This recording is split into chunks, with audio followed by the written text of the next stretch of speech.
사람의 속마음은 아무도 모른다고 성경은 우리에게 말씀하고 있습니다.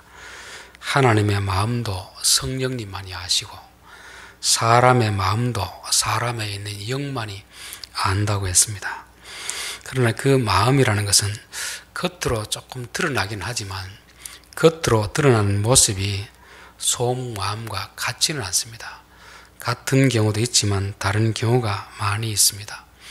그래서 10길 물속은 알아도 한 길 사람의 마음은 모른다는 것이 사람의 겉모습하고 속마음은 다를 수 있기 때문에 그렇게 표현합니다. 그런데 우리에게 이 겉모습하고 속마음 중에서 어느 것이 진짜 그 사람일까를 생각해 보면 속 사람이 진짜 그 사람입니다.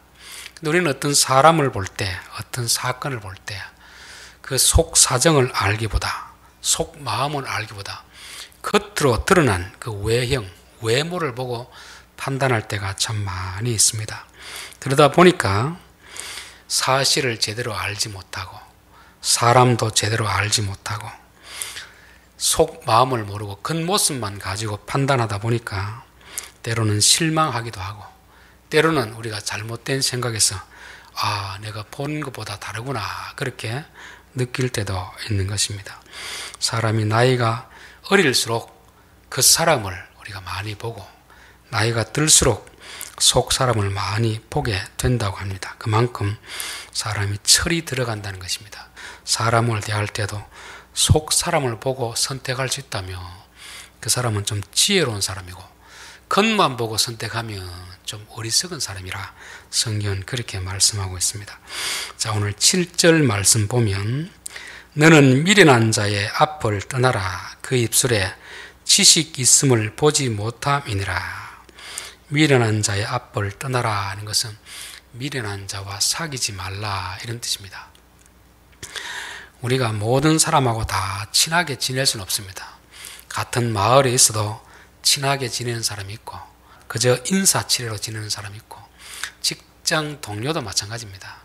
같은 직장에 10년을 있어도 그냥 동료로서 지내는 사람이 있고 친구처럼 지내는 사람이 있습니다. 그것은 우리가 사람을 사귈 때는 선택적으로 사귄다는 것입니다. 모든 사람하고 다 친한 것이 아니고 자기 마음에 드는 사람하고 사귀는 것이죠. 사귈 때 조금 사람을 차별하는 것이 아니고 구별해서 사귀라. 구별. 왜냐하면 미련한 자와 사귀면 그 입술에 지식이 없기 때문에 우리도 그들처럼 지식이 없는 그런 삶을 살기 때문에 그렇습니다. 여기서 지식이 없다는 것은 세상 지식을 말하지 않습니다. 성경에는 그 사람이 얼마나 많은 지식을 소유하고 있느냐 이런 데는 별로 관심이 없습니다. 성경이 말하는 지식은 하나님에 관한 지식입니다.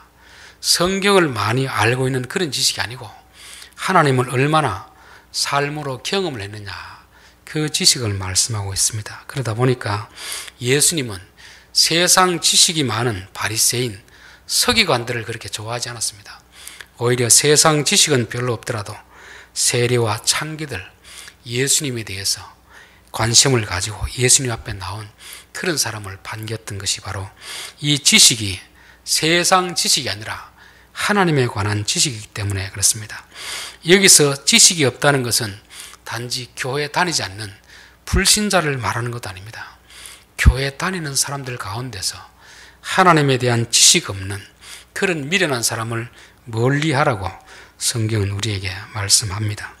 고린도전서 5장 9절에 보면 내가 너희에게 쓴 편지에 음행하는 자들을 사귀지 말라 하였거니와 이 말은 이 세상에 음행하는 자들이나 탐하는 자들이나 속여 빼앗는 자들이나 우상 숭배하는 자들을 도무지 사귀지 말라 하는 것이 아니니 만일 그리하려면 너희가 세상 밖으로 나가야 할 것이라. 이제 내가 너희에게 쓴 것은 만일 어떤 형제라 일컫는 자가 음행하거나 탐욕을 부리거나 우상 숭배를 하거나 모욕하거나 술 취하거나 속여 빼앗거든 사귀지도 말고 그런 자와는 함께 있지도 말라 함이라. 교회를 다니는데 속이고 음행하고 탐욕하고 이런 사람들은 하나님에 대한 지식이 없는 사람입니다. 교회는 다니는데 믿음이 없는 사람인 거죠.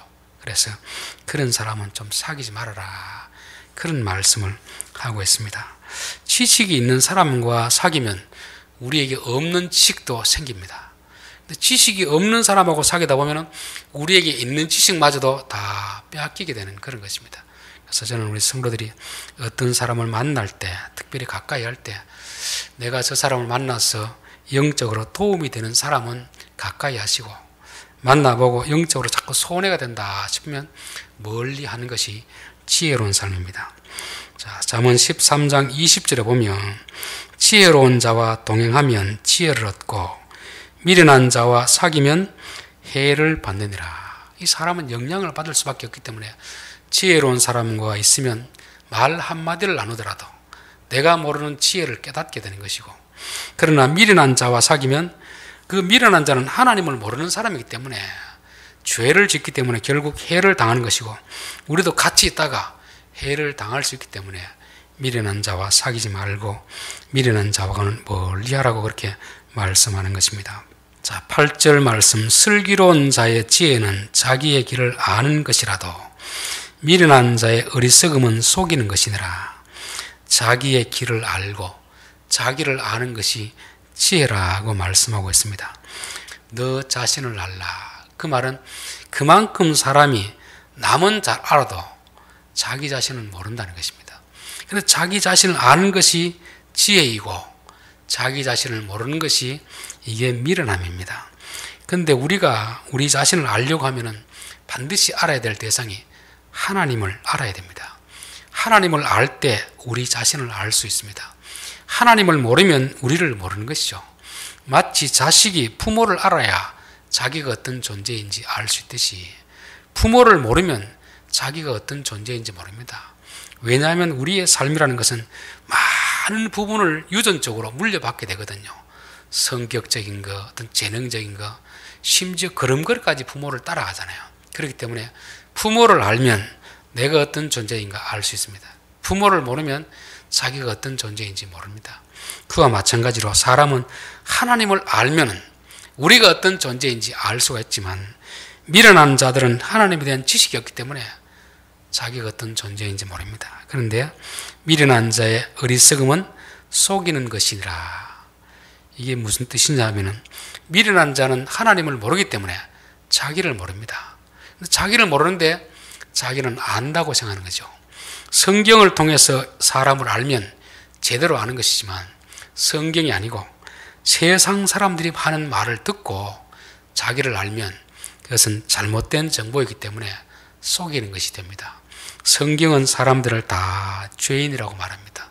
사람은 약하다고 말합니다. 사람은 악하다고 말합니다. 근데 세상은 뭐라고 합니까? 사람들은 다 선하다고 말합니다. 많이 배우면 사람들이 착해질 것이라 그렇게 말합니다. 여러분, 실제적으로 많이 배우면 착해집니까? 더 교묘하게 악을 행합니까?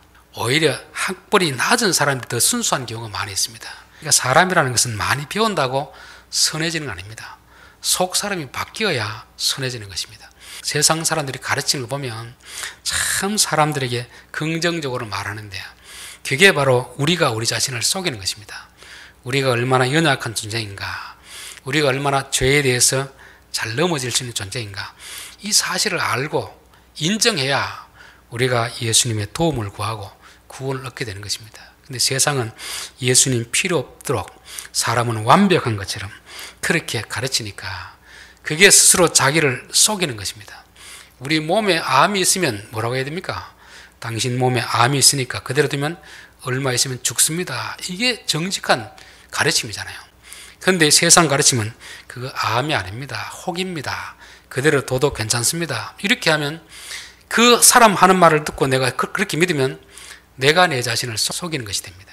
그래서 저는 사람을 항상 볼 때에도 성경을 통해서 사람이 어떤가를 보는 그런 훈련을 자꾸 합니다. 교인들이라든지 세상 사람들이 교회에 나와서 어떤 사람을 보고 실망을 많이 느껴서 상처를 받는 경우가 많이 있습니다.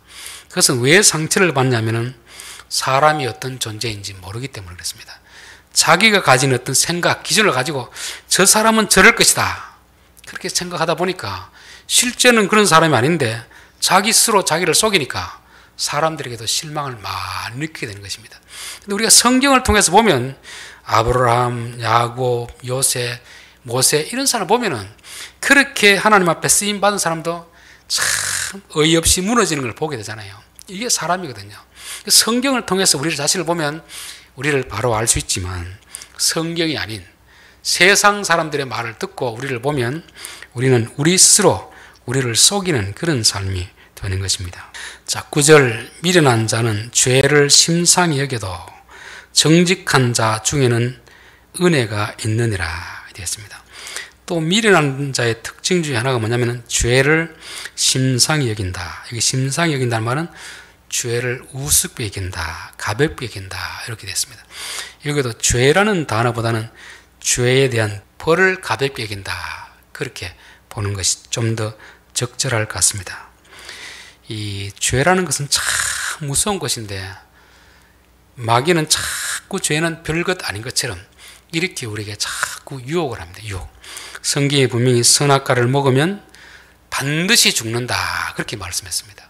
근데 마귀는 뭐라고 합니까? 안 죽는다, 하나님처럼 된다 이렇게 하는 것입니다. 우리가 죄를 짓고 싶은 욕망이 있더라도 그 죄를 지었을 때 내게 닥칠 벌이 얼마나 큰 것인가 알면 죄를 짓고 싶은 유혹이 있더라도 죄를 안 짓게 됩니다. 그런데 이거 뭐 남들 다 하는 것이니까 괜찮다 이렇게 생각을 가지면 쉽게 죄를 짓게 되는 것입니다. 죄는 지을 때는 항상 그 뒤에 결과를 생각해야 됩니다. 근데 마귀는 우리에게 별거 아닌 것처럼 그렇게 말합니다. 특별히 이제 TV, 드라마, 애들 컴퓨터 게임 이런 걸 보면 요즘 이제 사람을 죽이는 것을 아주 쉽게 이렇게 나오잖아요. 그렇죠? 드라마에다 보면 또 옛날 애인 만나고 이런 것들이 진짜 가정에 심각한 영향을 끼치는데 아름답게 사랑으로 이렇게 묘사하고 있습니다. 그런 걸 자꾸 보다 보면 우리 마음속에도 죄에 대한 경계심이 자꾸 허물어져 버립니다. 그러면 어느 순간 우리도 죄를 짓게 되는 것이고 자기들이 생각했던 것처럼 별거 아니라고 생각했던 그것이 자기 인생에 치명적인 독이 되는 그런 것을 알게 되잖아요. 마귀는 결코 책임을 지는 존재가 아닙니다. 여기서 미련한 사람은 죄를 가볍게 여긴다. 누구 말을 들은 겁니까? 마귀의 말을 들은 거죠. 마귀의 말. 하나님은 그거 먹으면 죽는다 하는데 설마 죽겠나? 안 죽는다. 이 말을 들으니까 덜컥 죄를 지었다가 그 한순간의 실수 때문에 자기가 평생 쌓아왔던 그 모든 것을 다 잃어버리는 그런 것을 말씀하고 있는 것입니다. 그래서 저는 죄에 대해서 우리가 어떤 생각을 가지느냐 하는 건 참 중요합니다.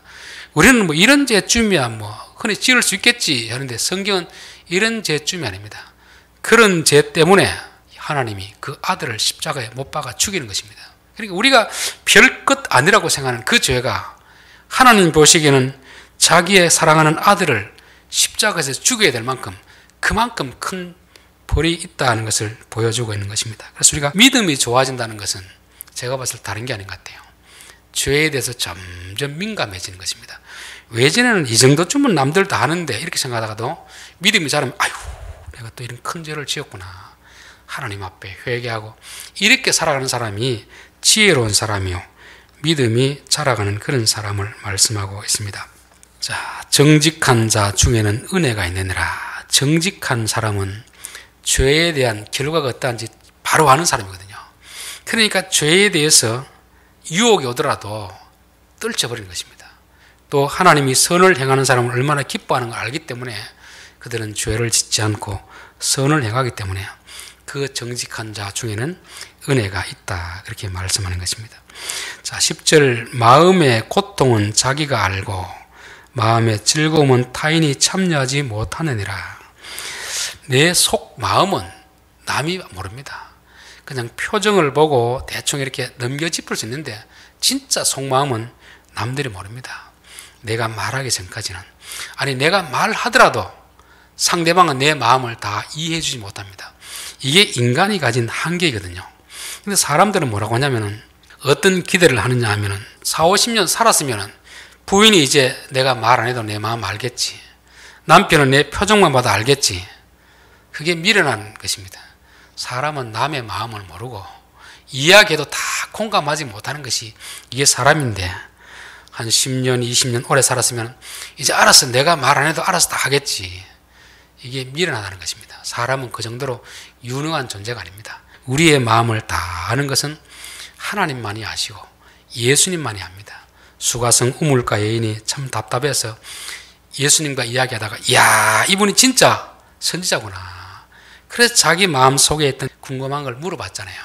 왜 물어보겠습니까?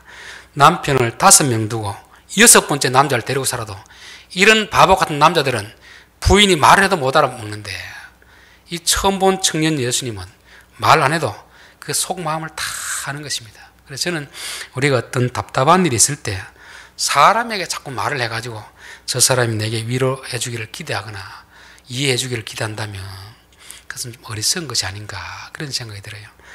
오히려 그럴 때 하나님 앞에 내 속마음을 다 털어놓는 것이 그게 현명하고 지혜로운 것이다, 그 믿습니다. 그래서 우리가 사람에게 너무 우리 자신 위로받으려고 하지 않기를 바랍니다. 괜히 위로받으려고 나의 어떤 약점을 이야기하면 사람들이 위로해 주는 척하면서 그 약점을 가지고 나중에는 뒤통수를 칩니다. 공격하게 되잖아요.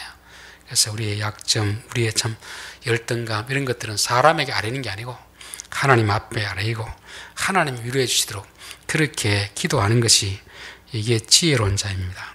자, 11절, 악한 자의 집은 망하겠고 정직한 자의 장막은 흥하리라. 자연 법칙 가운데 하나가 뭐냐면은 심은 대로 거두게 하신다는 것입니다. 이것은 농사 짓는 데만 해당되는 게 아니고 우리의 삶에도 꼭 그대로 해당됩니다. 악한 자는 악의 열매를 심었기 때문에 계속 그 가정에 징계와 심판이 임하지만, 정직한 자는 선을 행했기 때문에 그 집안은 날마다 흥하도록 그렇게 해주는 것입니다. 갈라디아서 6장 7절에 보면 스스로 속이지 말라. 하나님은 업신여김을 받지 아니하시나니 사람이 무엇으로 심든지 그대로 거두리라. 콩을 심으면 콩이 나는 게 정상이고 팥을 심으면 팥이 나는 게 정상입니다. 밭에도 그럴진데 우리의 삶에도 우리가 선을 심으면 우리가 선을 거두게 되고 악을 심으면 악을 거두게 되는 것입니다. 마귀는 우리에게 뭐라고 거짓말합니까? 악을 심어도 선이 날 수 있다, 그렇게 말하는 것입니다. 그래서 성경은 뭐라고 하냐면 선을 행하되 낙심하지 말지니 포기하지 아니하면 때가 이르면 거두리라. 선을 심었으면 조금 늦은 것 같아도 반드시 하나님이 거두게 해주십니다. 악을 심으면 안 나기를 기대하더라도 반드시 나게 되어 있습니다. 항상 우리가 심은 대로 거두게 된다는 것을 우리가 알아야 되고, 또 14절 보면 마음이 굽은 자는 자기 행위로 보응이 가득하겠고 선한 사람도 자기 행위로 그러하리라. 뭐 똑같은 말인데 심은 대로 거둔다는 말이나 내가 행한 대로 그대로 거둔다는 말이나 똑같은 말이잖아요.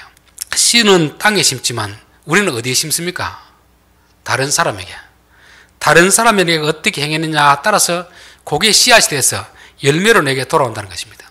하나를 심으면 몇 배의 결실을 맺습니까? 적어도 씨앗 하나를 심으면 몇 배가 이렇게 열매로 나오잖아요. 그렇죠? 우리가 딴 사람에게 한마디 잘못하면 독한 말 하면 최소한 몇 배 이상은 우리가 받게 된다는 것입니다. 이게 씨앗과 열매의 원리잖아요. 원리. 그렇죠? 그래서 우리가 항상 어떤 말을 할 때, 행동을 할 때 내가 남에게 하는 것이 곧 심는 것이다 생각하고 그것은 내게 몇 배로 오는 것이다, 그렇게 생각이 됩니다. 자, 마태복음 5장 7절에 보면은 긍휼히 여기는 자는, 그 앞에 남을 긍휼히 여기는 자는 그들이 긍휼히 여김을 받을 것이며, 그러니까 우리가 남을 긍휼히 여기면 하나님이 우리를 긍휼히 여겨주신다, 그런 말입니다. 자, 마태복음 6장 12절에도 우리가 우리에게 죄 지은 자를 사하여 준 것 같이 우리 죄를 사하여 주시옵고, 우리가 남을 용서해 준 그대로, 그 모양, 그 양 그대로 하나님 용서해 주십시오, 이렇게 하는 것입니다. 이게 하나님의 법칙인데 우리는 남은 용서 안 하고 어떻게 합니까? 하나님 내 용서해 주십시오. 이건 하나님의 원리에 맞지 않다는 것입니다. 하나님의 용서를 받으려고 하면은 먼저 뭘 해야 되겠습니까? 내게 죄 지은 자를 용서해야 됩니다. 용서. 그리고 하나님 앞에 하나님, 내가 이 사람을 이렇게 용서했습니다. 내가 이 사람을 용서한 요 모양 요대로 나도 용서해 주십시오, 그렇게 됩니다. 내가 용서 안 하고 그 사람을 미워하고 끝까지 원수를 갚았으면 하나님도 어떻게 하겠습니까? 그대로 하잖아요. 그대로. 이게 하나님이 세우신 법칙입니다. 그렇게 믿음이 좋았던 다윗도 남의 아내를 간음하고 그 남편을 죽이니까 그게 지금 누구에게 옵니까? 그대로 자기 집안에 그대로 이루어지잖아요. 이걸 보면 얼마나 무서운지 모릅니다. 우리는 하나님의 사랑만 이야기하는데 우리가 남에게 선을 행했으면 우리도 선의 열매를 거두게 하시고 우리가 남에게 악을 행했으면 그대로 악을 받게 하시는 것이 하나님의 그 원리고 법칙입니다. 자, 12절 어떤 길은 사람이 보기에 바르나 필경은 사망의 길이니라. 어떤 길은 우선 앞에서 볼 때는 참 좋은 것 같습니다. 근데 필경이라는 말은 그 뒤에 끝에 가보면 사망의 길이 있다는 것이죠. 우리는 어떤 일을 결정할 때 앞에 보이는 것만 보고 들썩 결정하면 안 됩니다. 그 끝이 어떠한가, 그 뒤가 어떠한가를 봐야 제대로 결정하게 되는 것입니다. 보통 우리가 성급하게 그냥 앞에 보이는 면만 보고 덥석 무슨 일을 시작했다가 그 끝을 보지 못하면 아무리 앞에 보이는 게 좋아도 끝이 사망의 길이면 끝이 망하는 길이면 안 가야 되잖아요. 그래서 마태복음 7장에 보면은 좁은 문으로 들어가라. 멸망으로 인도하는 문은 크고 그 길이 넓어 그리로 들어가는 자가 많고 생명으로 인도하는 문은 좁고 길이 협착하여 찾는 이가 적음이라. 그러니까 문도 넓고 길도 넓었으면은 그리고 끝도 좋으면 좋겠죠, 그렇죠? 근데 문제는 앞에는 문도 크고 길은 넓은데 그 끝에는 사망이 있고 앞에는 문이 좁고 길도 협착한데 그 끝에 생명이 있다면 우리가 앞만 보면 큰 문, 넓은 길로 가야 되지만 끝을 보면 비록 좁고 힘들더라도 그 길을 가야 되는 것입니다. 이게 지혜로운 사람이고 어리석은 사람은 앞에 보여주는 그것만 보고 덥석 따라가는 사람이 어리석은 사람입니다. 자, 13절 웃을 때에도 마음에 슬픔이 있고 즐거움의 끝에도 근심이 있느니라. 사람의 겉모습만 보고 모른다는 것이 바로 이것이거든요. 겉으로는 웃고 있지만 마음에 슬픔이 가득한 그런 사람이 있을 수 있습니다. 또 마음에 즐거움이 있어도 근심이 있는 그런 경우가 있습니다. 우리가 있는 마음 그대로 다 표현을 못 하잖아요. 주로 우리가 사람의 어떤 표정을 보고 저 사람이 무슨 근심이 있구나 그렇게 판단하지만 그렇지 않은 경우도 많이 있거든요. 속에는 근심이 가득해도 자존심 때문에 드러내지 않고 웃는 경우도 있습니다. 오히려 더 크게 웃을수록 저분에게 무슨 고민이 있구나 우리가 한번 생각해 봐야 되는 거죠. 또 아무리 즐거워도 슬픔을 당한 사람이 있으면 같이 앞에서 막 즐거움을 표시를 못 하잖아요. 그런데 자기도 그런 고난인 것처럼 그렇게 슬퍼하는 이게 사람의 마음입니다. 그래서 겉모습만 봐가지고는 모릅니다. 그래서 겉모습보다 속마음을 읽을 수 있는 이 사람이 진짜 지혜로운 사람이라고 말씀하고 있습니다. 결론입니다. 오늘 미련한 자의 몇 가지 특징에 대해서 살펴보았습니다. 미련한 자는 지식이 없습니다. 그 지식은 세상 지식이 아니고 하나님에 대한 지식입니다. 이거는 저 바깥에 있는 불신자들을 위해서 말하는 게 아니고 교회 안에 있지만 성경의 지식은 있지만 실제로 하나님을 만난 경험이 없는 이런 지식이 없는 사람들, 이런 사람들은 죄를 짓는 것을 두려워하지 않습니다. 이런 사람들은 자기 자신도 모르고 스스로 쏟고 있는 것이고, 지혜로운 사람은 하나님에 관한 지식이 있고 또 하나님을 알기 때문에 자기를 압니다. 사람이 얼마나 연약한 존재인가, 얼마나 나약한 존재인가를 알지만, 미련한 사람은 죄에 대해서 아주 가볍게 생각하는 겁니다. 하나님은 죄를 아주 무겁게 말씀하는데 죄를 가볍게 여기는 것이 바로 마귀가 우리에게 속이는 거짓말입니다. 거짓말. 비록 보기에는 작은 죄일지라도 이게 결국 나중에 가면 이게 큰 어떤 올무가 될 수 있거든요. 그렇기 때문에 우리는 항상 우리 앞에 닥치는 그 작은 유혹이지만 이 죄가 가져올 결과가 어떤 것인가를 우리가 항상 생각하는 것이 이게 지혜로운 사람입니다. 또 사람의 마음의 기쁨과 근심은 남이 알 수 없습니다. 남이. 내가 말을 안 하는데 어떻게 알겠습니까? 또 말을 해서도 모릅니다. 그렇기 때문에 저는 특별히 이제 부부들이 보면 그런 기대를 할 때가 많이 있습니다. 내가 이렇게 고생하면 남편이 알아주겠지, 자식이 알아주겠지. 하나님이 알게 해주면 아는데 하나님이 알게 안 해주면 몰라요. 그래서 그런 기대를 아예 하지 마시고 하나님이 다 아시지. 하나님 아시죠. 아시죠. 답답하면 하나님 앞에 위로를 받으려고 해야지 사람들 앞에 위로 받으려고 하면 오히려 더 실망이 더 커지게 되는 것입니다. 자, 하나님의 법칙은 심은 대로 거두게 하신다. 행한 대로 갚아주신다. 땅에는 씨를 심은 대로 콩 심으면 콩 나고 팥 심으면 팥 나지만 우리 사람 인간관계 속에서는 내가 남에게 행한 대로 하나님 그대로 갚아주신다고 했습니다. 특별히 우리가 어떤 잘못한 산을 볼 때, 우리가 힘이 있을 때 그 힘을 가지고 막 법대로 정죄하면 안 됩니다. 왜냐하면 내가 또 잘못했을 때 받게 되거든요. 그럴 땐 무슨 사연이 있겠지, 좀 긍휼히 여기면 우리가 또 잘못할 때가 있잖아요. 그러면 하나님 우리에게도 그런 긍휼을 베풀어 주시는 분입니다. 우리 눈앞에 보이는 면이 있고 보이지 않는 뒤편이 있습니다. 어떤 일을 결정할 때도 앞에 좋다고 해서 덥석 따라가는 게 아니고 그 뒤를 보고 결과를 보면서 결정을 해야 될 줄 믿습니다. 사람의 마음도 겉으로 보이는 것과 속마음은 다르기 때문에 겉만 보고 아이고 저 사람은 걱정겠구나, 저 사람 즐거운 일이 있겠구나, 그것은 오판할 수 있는 것입니다. 항상 속마음과 그 사람은 다르기 때문에 우리가 겉보다는 속을 더 볼 수 있는 그런 지혜가 필요한 줄 믿습니다. 기도하겠습니다.